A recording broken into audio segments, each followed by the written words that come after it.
Welcome to TJ classes. Today's topic is irrational number. Chapter 1 में number system में rational complete हो गया था. आज है क्या? Irrational number. What is irrational number?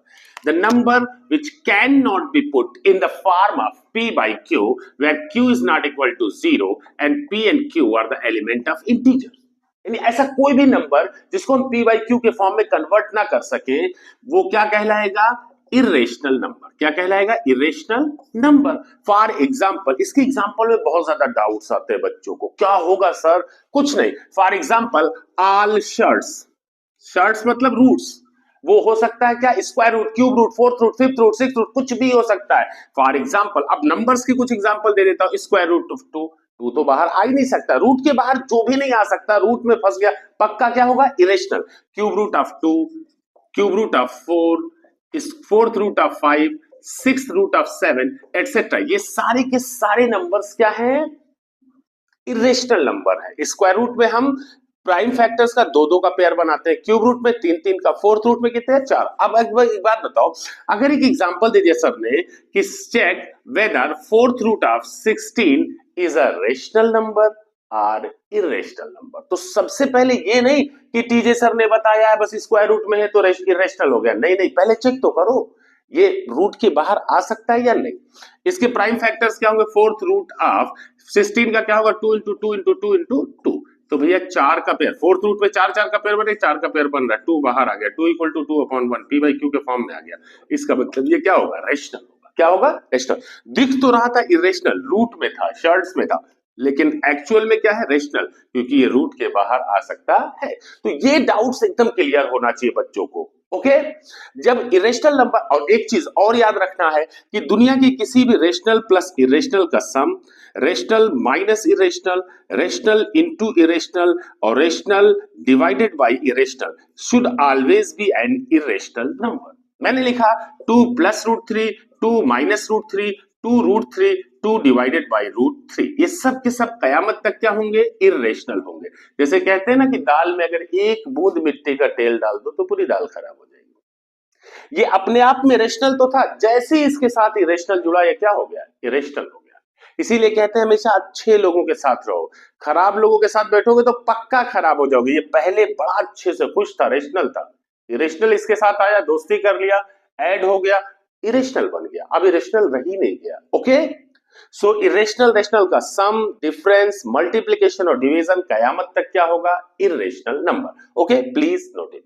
Now the decimal representation of N irrational number. Decimal representation क्या होगा? किसी भी इरेशनल का जो डेसिमल रिप्रेजेंटेशन है ना, वो always neither terminating non recurring, यानी ना तो कभी खत्म होगा और ना ही रिपीट करता है. पर now we have to proceed above, we have to just go on the exercise 1.2. 1.2 का पहला क्वेश्चन है, ध्यान से सुनिएगा. अब मैं आपको एक चीज और बता दूं, the biggest set of the number is real number. Real number is the biggest set of number. Real number के दो पार्ट्स हैं. रियल नंबर में क्या आ जाता है? रेशनल नंबर भी, और क्या आ जाता है? Irrational number. यानी दुनिया का हर इरेशनल नंबर जो है वो क्या है? Real number.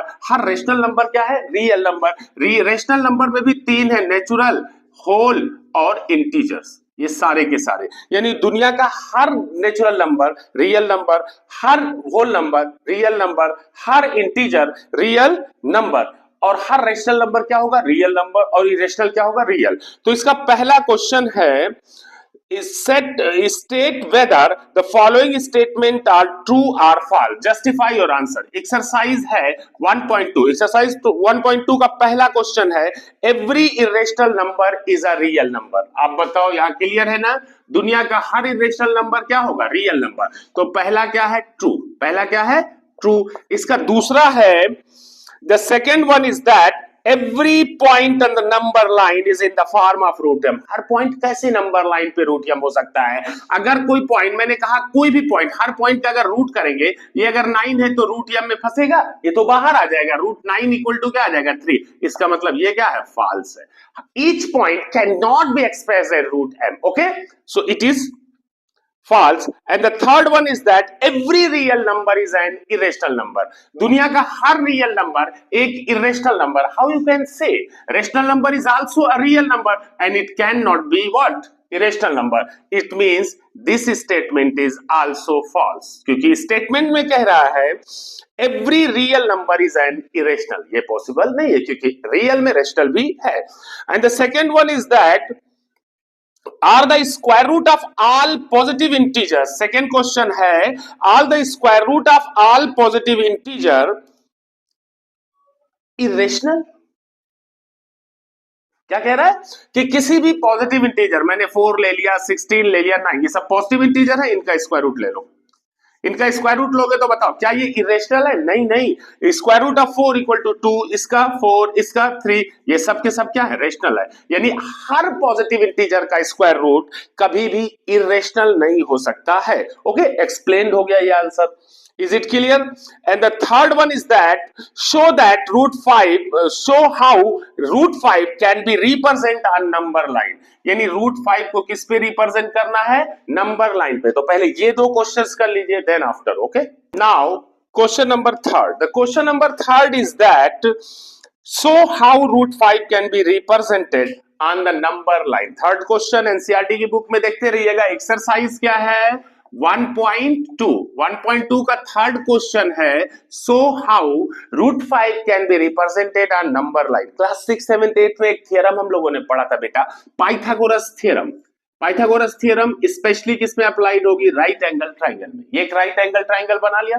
90 डिग्री के ठीक अपोजिट साइड क्या हो गई? हाइपोटेन्यूज. बाकी दो साइड को, एक को परपेंडिकुलर मान लो, एक को परपेंडिकुलर मान लो, एक को क्या मान लो? बेस मान लो. तो what is Pythagoras theorem? By PGT, that is Pythagoras theorem. What is relation between hypotenuse, perpendicular and base? h square equal to p square plus b square. So h equal to क्या होगा? Square root of p square plus b square. यानी कोई भी problem अगर हम square root of P square plus B square के form में express कर ले, दैट मस्ट गिव हाइपोटेन्यूज. बस इसी का यूज करेंगे. आइए सॉल्यूशन क्या हो जाएगा? सॉल्यूशन रूट 5 को हम क्या लिख सकते हैं? बताओ. मैं गलत हूं? 4 + 1 लिख दूं? कहां से गलत हूं भाई? 5 ही है ना. आओ अब इसको हम क्या लिख सकते हैं? 2 का स्क्वायर प्लस 1 का स्क्वायर. अब भी गलत नहीं हूं, लेकिन अब ये इस फॉर्म का दिख रहा है कि नहीं? इसका मतलब ये रूट 5 क्या बन गया? हाइपोटेन्यूज. क्या बन गया? हाइपोटेन्यूज. तो नंबर लाइन बनाया 0, 1, 2, 3 up to so on, -1, -2. Base कितना ले लिया? 2 यूनिट. बेस ले लिया 2 यूनिट. और परपेंडिकुलर कितना ले लिया? 1 यूनिट. 1 यूनिट परपेंडिकुलर कट कर लिया और इसको ज्वाइन कर दिया. ये करीब क्या मिल गया? रूट 5, क्योंकि हाइपोटेन्यूज ही तो मिल रहा है. परपेंडिकुलर का स्क्वायर प्लस बेस का स्क्वायर, उसका रूट ले लिया तो क्या मिला? हाइपोटेन्यूज. ये हमको रूट 5 मिल गया. अब रूट 5 को हमको नंबर लाइन पे शो करना ना. नंबर लाइन तो ये है, ये क्या है? Number line. तो नंबर लाइन पे शो करने के लिए कुछ नहीं करना. इसको सेंटर सपोज किया, इतना रेडियस या आर्क लगाया, जिस पॉइंट पे कट करेगा that point must show root 5.